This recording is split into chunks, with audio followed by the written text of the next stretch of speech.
Al Cierre con Andrés Mompotes. Bienvenidos a otra edición de Al Cierre. Hoy es jueves 17 de mayo y les habla Andrés Garibello desde la redacción del Tiempo.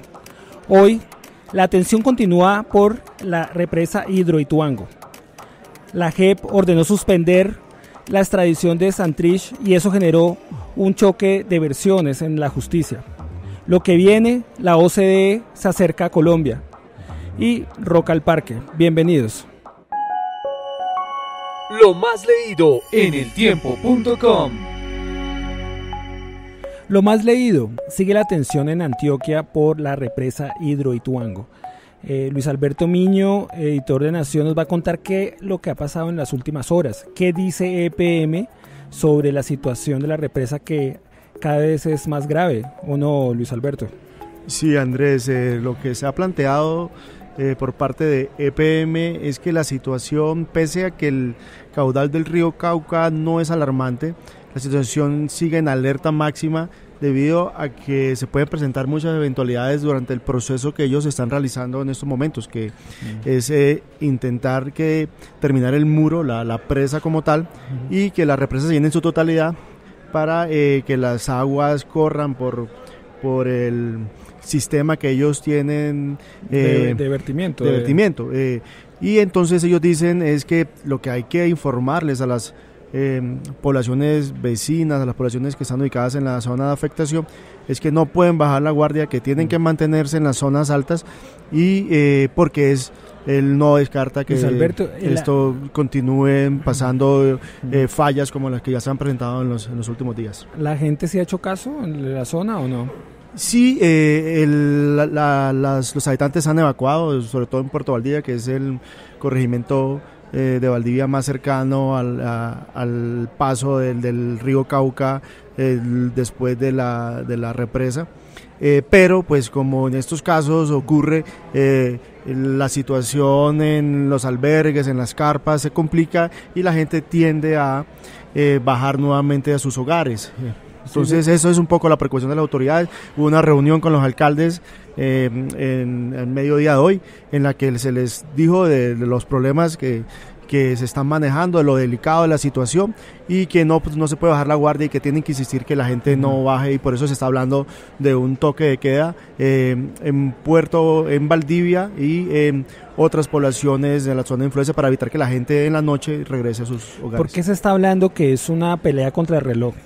Sí, es una pelea contra el reloj porque ya lo que se ha planteado desde EPM es que la situación no solo depende de los trabajos que ellos adelanten, sino que también depende del clima, que es algo incontrolable, o sea, de la cantidad de agua que caiga en la cuenca del río Cauca, y entonces ellos están intentando terminar la presa que le faltaban cerca de 7 metros y eso es un trabajo de 24 horas, eso es bajo presión, y entonces es contrarreloj debido a que no solo depende que ellos terminen la presa, sino que también depende de que el nivel de agua no siga incrementándose como está ocurriendo pues por el panorama de invierno que está enfrentando el país, y además de eso que no se presenten destaponamientos de los túneles eventuales, como también ocurrió el sábado pasado, en que un túnel que se encontraba tapado se destapó por la presión del agua y provocó una creciente súbita y luego se volvió a tapar ese túnel. Bueno, EPM dice que lo que intenta es salvar vidas, salvar gente, porque ya se inundó el cuarto de máquinas, que era una cosa sofisticada. En eltiempo.com usted puede ver las fotos, los videos que se hicieron 12 días o unos días antes de esta emergencia.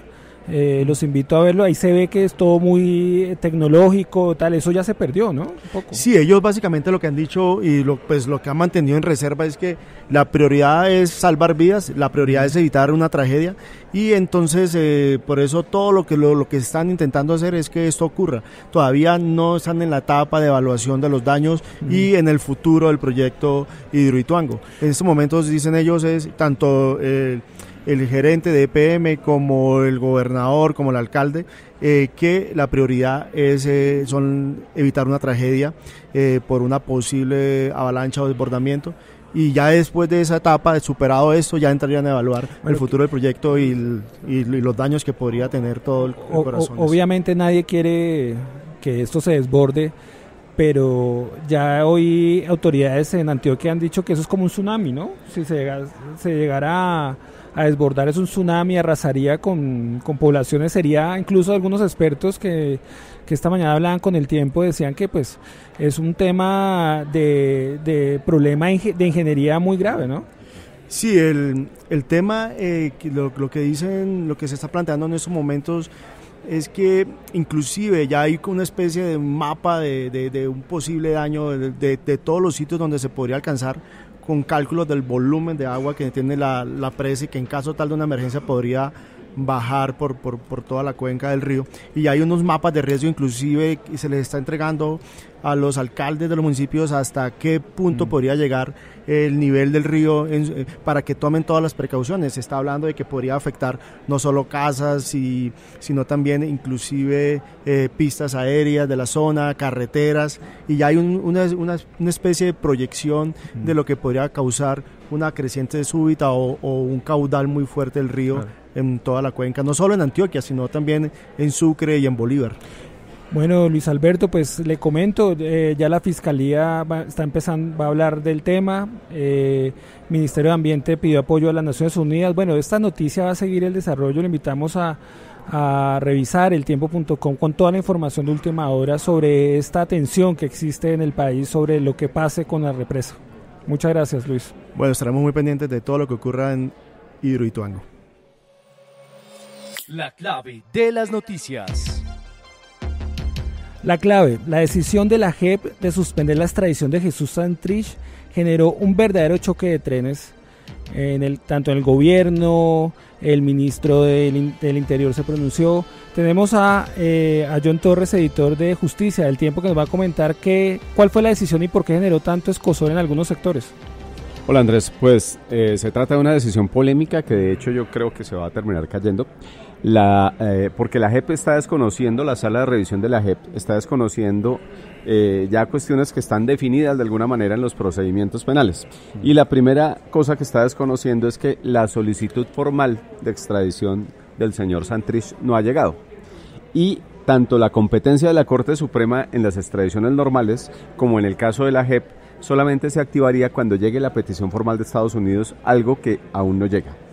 Pero además, los términos en los que se refirieron hoy los magistrados de la JEP han generado una gran polémica porque están hablando de la posibilidad de decretar pruebas y lo que dice el acuerdo única y exclusivamente es tienen que determinar si los hechos que son motivo de extradición ocurrieron después de la firma del acuerdo de paz, que estamos hablando de noviembre del 2016. El tono de la JEP pareciera ser que está buscando otro tipo de pruebas y eso no corresponde con lo que es el trámite de extradición y tampoco está en el espíritu del acuerdo. ¿Qué sucede con una extradición, Andrés? Normalmente la Corte Suprema de Justicia las decide y la Corte no se pronuncia sobre si alguien es culpable o no de los hechos que está imputándoles al gobierno que pide la extradición, en este caso Estados Unidos, sino simplemente si se cumplen requisitos como formales, que se trate de un delito en Colombia, que la persona requerida sea, y en el caso de la vigencia, pues que los hechos tengan también ocurrencia en los periodos en los que la extradición ha estado vigente en el país. La JEP pareciera querer llegar más allá y más lejos. El fiscal general ha dicho, estos señores están atentando contra la democracia, hay en efecto un choque de trenes, como usted lo menciona, y el mismo gobierno hoy, que normalmente ha sido amigo de la JEP, les está diciendo, oiga señores, ustedes todavía no tienen competencia para haber declarado este asunto, lo cual una vez más le mete más ruido al caso de Santrich, que es bastante complicado. Bueno, dice incluso el fiscal que se debe reglamentar urgentemente hasta dónde puede llegar la JEP, ¿no? O sea, es decir, el Congreso tiene que actuar también, John. Pues vea, Andrés, que en el Congreso hay un proyecto de código de procedimiento de la JEP. Ellos hicieron una propuesta demasiado grande, tenía más de 200 artículos, finalmente la motilaron, como diríamos, y terminó en cerca de 70. Y allí había artículos problemáticos, los revelamos en el periódico El Tiempo hace una semana, y uno decía precisamente que la JEP podría practicar pruebas que fueran un poco más allá del solo establecimiento del periodo de los supuestos delitos. Ese artículo se cayó en la ponencia y hoy el Congreso estaba empezando a debatir ese articulado del Código de Procedimiento. Lo que le pide el fiscal al Congreso es, de una vez acabemos con esta discusión, y dejemos claro que las únicas pruebas que podría pedir la JEP en el momento en el que pueda hacerlo procesal son las que tienen que ver con la ocurrencia de los hechos, pero no con el fondo de la solicitud de extradición, que es lo que parece estar sugiriendo la JEP. Bueno, otra noticia judicial sucedió hoy. Gustavo Moreno, el exfiscal anticorrupción, fue finalmente extraditado a Estados Unidos. La pregunta que todos nos hacemos es si acá ya dijo lo que tenía que decir en Colombia, porque pues muy probablemente, como pasa en estos casos, se pierde estos testimonios, estos testimonios se pierden en Estados Unidos. ¿Ustedes cuál es su visión de lo que pasa con Moreno? Andrés, en efecto, en estos momentos, por ahí aproximadamente en una hora, Gustavo Moreno y el socio de Moreno, que le decían el porcino, Leonardo Pinilla, van a terminar en Miami, van en un avión de la DEA ya rumbo a una corte federal que los va a procesar porque ellos en Miami recibieron el soborno del señor Lyons.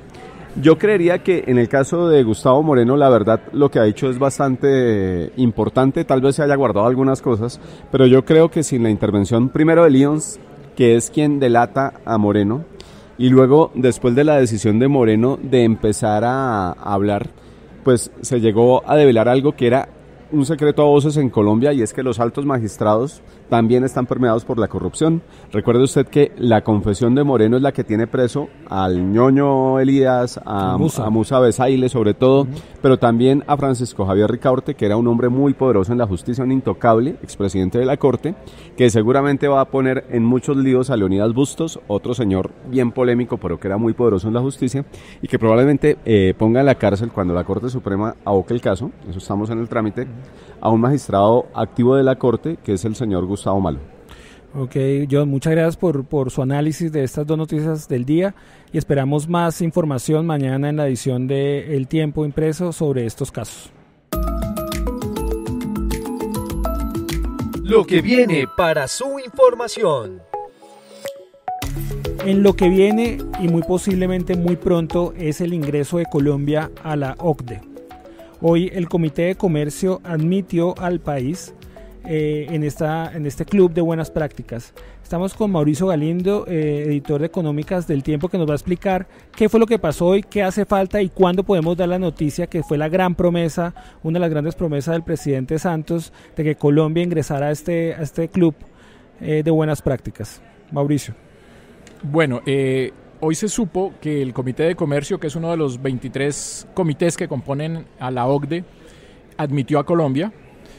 No hay todavía una comunicación, un boletín, algo oficial, pero de fuentes del gobierno le contaron a El Tiempo que ya Colombia fue admitida en ese comité, que es el último de los 23, el último que quedaba pendiente y además el que era más difícil, porque en las últimas semanas hubo una importante labor de cabildeo de gremios de Estados Unidos, tanto de constructores de camiones como de farmacéuticas de Estados Unidos, que hicieron todo lo posible para que se le negara la entrada a Colombia a ese comité. Luego de que están completos los 23 comités, hay una reunión la semana entrante, el 25, el 24 y el 25 de mayo, del Comité Ejecutivo de la OCDE, en donde se formalizaría, donde se le diría a Colombia formalmente que es admitida en esa organización. OCDE significa Organización para la Cooperación y el Desarrollo Económicos. En este momento hay 36 países, Colombia entraría junto a estos otros países que componen esa organización. Bueno, ahí están las potencias, están ¿qué países están allí? Ahí están digamos los países más importantes de Europa Occidental. Sí. Está Estados Unidos, está Francia que es la sede de esta organización. Hay algunos países latinoamericanos, como México, como Chile, que hacen parte de esa organización. Uh-huh. Y el interés de esa organización es promover buenas prácticas en materia, por ejemplo, de trámites, para que hacer empresa sea más sencillo, buenas prácticas en temas laborales, para que los compromisos que tienen todos los países en su relación con los trabajadores se cumplan y no haya, digamos, malos tratos y malas prácticas contra los trabajadores, buenas prácticas en materia ambiental, en materia macroeconómica, fiscal. Ese es el interés de ellos y le hacen seguimiento a los países miembros de qué están logrando en esa materia de buenas prácticas. Para un país como Colombia, entra a la OCDE el 25-24 de mayo, ¿qué pasa? Es decir, ¿cuál es el efecto inmediato para el país? Todas esas buenas prácticas que se promueven en esa organización se convierten en un compromiso para el país, es decir, se convierten en políticas de Estado. Independientemente de los cambios de gobierno, hay ciertos lineamientos que se van a tener que seguir cumpliendo, porque se convierten en unos compromisos, entre otras cosas, que tienen que ser, el Congreso tiene que darle la bendición. Una vez Colombia sea admitida, eso tiene un trámite similar al de un tratado. Va al Congreso y en el Congreso se aprueba. Por lo tanto, el hecho de que tenga ese tipo de trámite convierte todas estas prácticas que promueve la OCDE en compromisos para el país. Bueno, muchas gracias, Mauricio. Esperemos 24-25 a ver qué pasa. Bueno, muchas gracias. La cifra del día. En la cifra, la edición 24 de Rock al Parque que se avecina en Bogotá, el tradicional festival de rock al aire libre de Bogotá, vuelve. Estamos con Andrés Hoyos, periodista de cultura, que nos va a comentar un poco. Hoy se conocieron algunas bandas y esto nos va a comentar un poco de qué esperan los bogotanos y los colombianos sobre este festival. Exactamente, va del 18 al 20 de agosto. Este año cambia un poco de fecha, antes era como en octubre. Sí. Y quiero contarle pues que ya se dieron a conocer algunos nombres de otras bandas que llegan. Viene, por ejemplo, Descartes a Kant de México, que es una banda de mujeres que hace como un rock noise experimental. Ya estuvo en uno de los festivales de Rock al Parque. Está Dancing Mood, que es un colectivo de ska tradicional argentino. Viene Pennywise de Estados Unidos, que es tal vez una de las bandas de punk más tradicionales. Llevan 30 años en este cuento y van a celebrarlos en el festival. Y Don Cristóbal de Chile, también un poco de ska, de música como para moverse, como para bailar dentro de todo el ambiente. Por Colombia está la Chiva Cantiva, que es una agrupación que ellos viven en Bélgica, pero son músicos colombianos. Y Mojiganga, que también es una tradicional dentro del rock. Tradicional, la Mojiganga. Bueno, y de esas bandas tradicionales, ¿de pronto qué hay? Andrés, además de la Mojiganga, no sé, algo, ¿va a haber el día de metal de pronto? ¿Se sabe algo de eso? Vamos a recordar algunas de las que ya están. Sí. Va a ser un sábado, casi siempre es un sábado, el día del metal. Un sábado muy dark, digámoslo así, porque va a estar Dark Tranquility y Dark Funeral. No, mejor dicho. Entonces, very dark. Dark Tranquility es una banda muy interesante y Dark Funeral, dentro de lo que se conoce como tal vez el black metal, tiene un estilo muy contundente, muy fuerte, pero que gusta mucho. Y hay que recordar también, haciendo este refresh, que vienen las Pussy Riot, de ese colectivo. Las Pussy Riot. Sí, de Rusia. ¿Es las primeras vez que vienen acá? La primera vez que vienen, y ellas son más un colectivo de performance, feministas. Sí.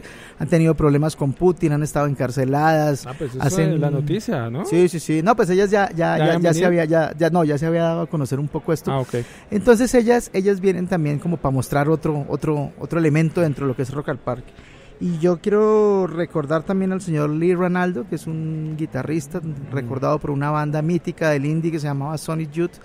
Viene a presentar mucho de su material en solitario y de pronto recordar algo de lo que... Andrés, ¿ya se sabe cuál es ese artista, ese lunes festivo al final, ese que va a cerrar el festival? ¿Se sabe algo? No sé cuál vaya a ser el que vaya a cerrar. Estaba mirando un poco el cartel, pero todavía no se sabe, ¿no? Pero no doy como cuál podría ser el internacional. Casi siempre es latino. Estamos esperando a ver si de pronto se da otro. Hay uno de España que se llama La Moda, pero tal vez son muy nuevos. Sí. No sé si de pronto sean las Pussy Riot las que cierran. Las Pussy Riot, pues sería una buena banda. Es una buena banda en su género crítico y polémico. Exacto, y pone a mover a la gente y todas esas cosas. Vamos a ver también cuánta gente ¿Cuánta gente puede llenar el Simón Bolívar, no? Hay veces dicen que son 150.000, otros 180.000. Realmente este es un festival que sigue, a pesar de que hay muchas críticas y siempre hay reacciones positivas y negativas frente al cartel y a los que vienen. Pues al final uno siempre ve como la misma gente que va a pasar un buen de todos rato. modos, Andrés, es un gran festival. Yo creo que el tiempo va a seguir el paso a estas bandas. Sigan la información en el tiempo sobre este importante evento, uno de los más grandes de Latinoamérica. Yo creo que siempre es importante reseñar este tipo de iniciativas. Sí. Y esperen entrevistas, esperen reseñas y análisis de lo que pueden traer y lo que pueden volver a tocar en lo que va a ser el festival gratuito más grande de Latinoamérica. Muchas gracias, Andrés, por su información. Hasta aquí este episodio de Al Cierre. Los esperamos mañana al final del día con la mejor información y con los mejores análisis. Muchas gracias.